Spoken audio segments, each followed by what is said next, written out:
Isn't it funny how the people you'd never expect to betray you are often the ones who do?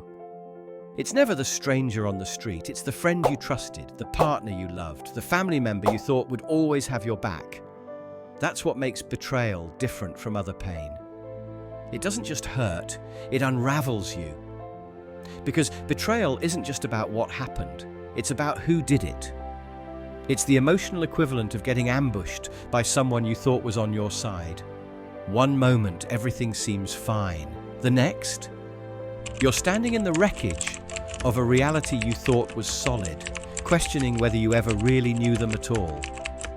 But it's not just trust that takes the hit. Betrayal rattles your self-worth, your confidence, your sense of reality.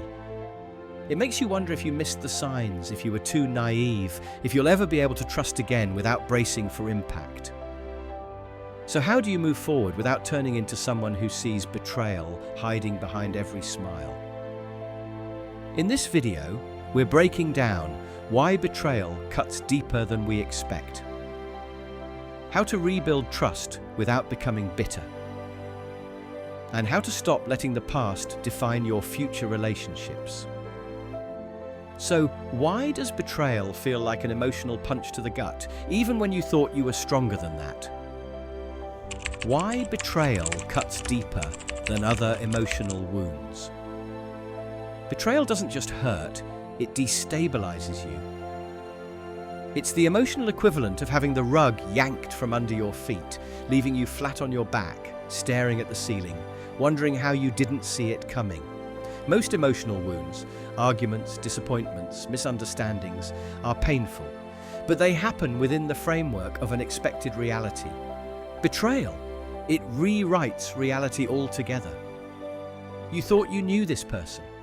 You trusted their words, their intentions, their character, and in an instant, all of that shatters, leaving you questioning everything, not just about them, but about yourself. That's the real sting, the broken narrative.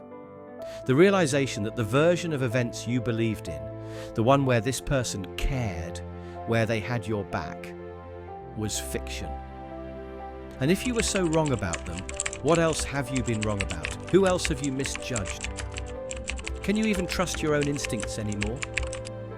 That loss of self-trust can be worse than the betrayal itself. It plants doubt where certainty used to be.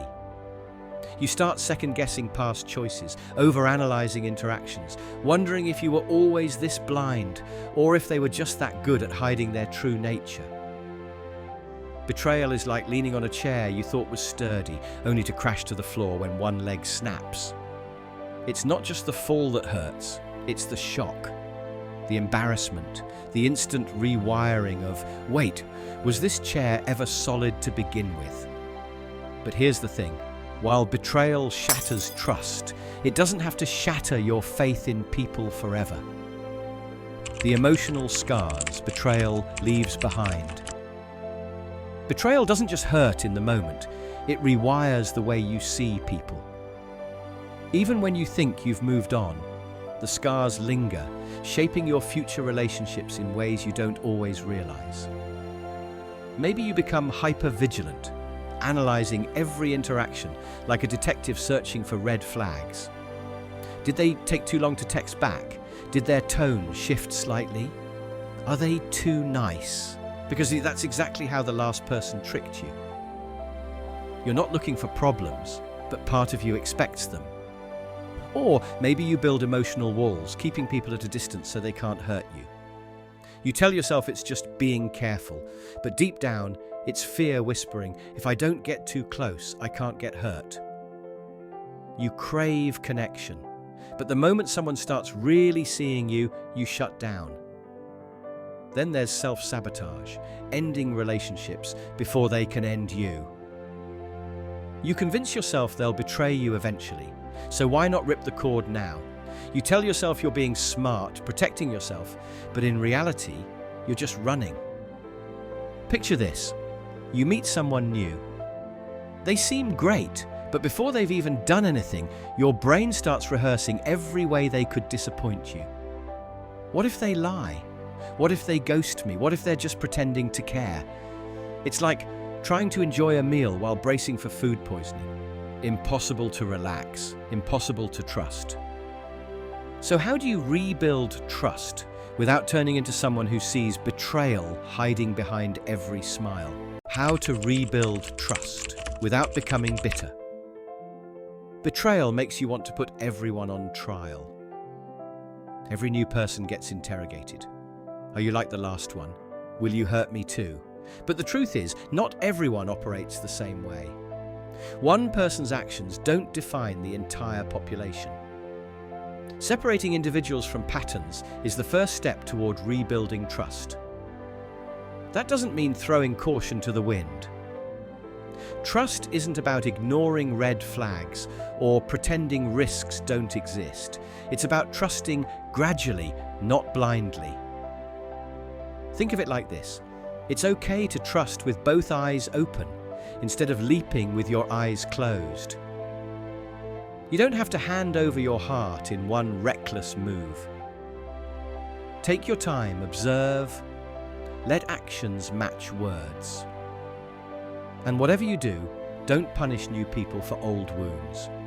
No one deserves to carry the weight of someone else's betrayal. Letting past hurt dictate present relationships is like refusing to drive because someone once ran a red light. It keeps you stuck, but it doesn't actually keep you safe. Trust is like a bank account. You wouldn't hand over all your savings to a stranger and hope they do the right thing. Instead, you start small. Make deposits over time and see how they handle it.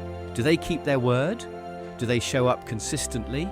If so, you invest a little more. If not, you protect your assets and move on. But even with the best advice, it's not always easy to let go of resentment. So how do you heal without becoming bitter? How to release resentment without pretending it didn't hurt. You can't heal from something you refuse to acknowledge. Betrayal stings. Pretending it doesn't only delays the pain. Suppressing emotions doesn't erase them. It just buries them deeper, where they fester into resentment. If you don't deal with it, it will deal with you. The goal isn't to ignore the hurt, it's to process it without letting it define you. That could mean journaling, venting to a friend who won't just tell you to move on, or even therapy if the wound runs deep. Whatever helps you sit with the pain, instead of running from it, is worth doing. Because the only way past it is through it. Then comes the hard part, reframing the narrative. The betrayal happened, that part is fixed. But what you take from it, that's yours to shape. Do you let it turn you into someone who trusts no one? Or do you use it as a lesson in self-awareness, about who deserves access to you, about the red flags you might have missed, about the kind of relationships you actually want? Because healing isn't about forgetting what happened. It's about refusing to let it rent space in your mind for free. You acknowledge it, you learn from it, and then you evict it. Because you deserve better than to live in a cycle of replaying old wounds. So what does life look like after betrayal, when you've finally started to heal? What life looks like after betrayal. Healing from betrayal isn't about becoming invincible. It's about choosing resilience over fear. Trusting again won't feel effortless, and that's okay, because trust isn't the absence of risk. It's a choice. A choice to connect, even knowing there's a chance of getting hurt. A choice to live fully, rather than let betrayal dictate your future. And yes, that choice requires vulnerability, but vulnerability isn't weakness. It's proof that you survived. Allowing yourself to care again, to open up, to let someone in, that's not naivety, it's courage. It means the betrayal didn't break you. Because here's the truth. Your worth was never tied to the person who hurt you. Moving forward isn't about proving you're over it or pretending it didn't matter. It's about reclaiming your life despite it. It's about deciding that one person's betrayal won't shape every relationship that comes next. Think of your heart like a scarred warrior, not untouched, not unscathed, but stronger because of the battles it's faced. The scars don't make it weaker, they make it wiser. And wisdom means knowing that not everyone deserves your trust, but some people do. That trust can be rebuilt, not in blind leaps, but in small steps. And that even after betrayal, life can still be good. And if there's one thing to remember when you're struggling to trust again, it's this. Betrayal hurts because it breaks the rules of what you thought was real. It forces you to question everything, the trust, the connection, even your own judgment. But healing isn't about rewriting the past. It's about choosing how much power it holds over your future. Yes, betrayal changes things. It shifts the way you see people, makes you more cautious, maybe even more skeptical. But it doesn't have to change how you see yourself. You are not defined by who hurt you, how deeply they cut, or how much time it takes to heal. You are defined by what comes after.